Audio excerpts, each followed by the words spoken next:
on hour 17 at the DNC sit-in. We slept here on the pavement last night, and it's all for one singular goal: to hear a Palestinian American on stage at the DNC. Specifically to hear a vetted Democrat give a short vetted speech, just like we've heard every other night of this convention. We've listened to people of all ages, races, genders, belief systems under this big Democratic tent, except Palestinians. And the DNC has specifically declined to allow Palestinian Americans to speak on stage tonight, the last night of the DNC. Wednesday night, we heard from a family of a hostage from October 7th. Everyone here was glad to hear their stories. That story deserved to be told. But as one of the uncommitted delegates said here yesterday, there are enough tears for two, because every race and ethnic background deserves the same amount of representation in this party, including Palestinians. And also because, despite what you may have heard, everyone here wants Kamala Harris to win.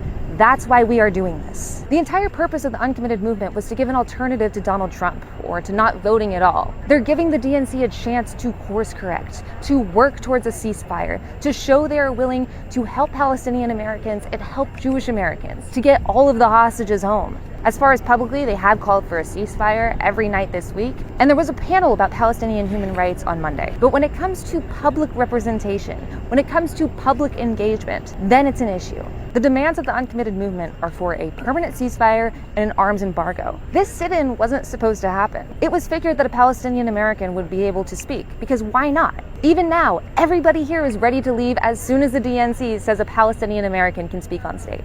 And while I want to believe that Kamala Harris and the Democratic Party want a ceasefire, just saying words isn't enough. Like Kamala Harris said, you have to walk the walk. And it's hard to expect our concerns are being seen when we are told to be invisible.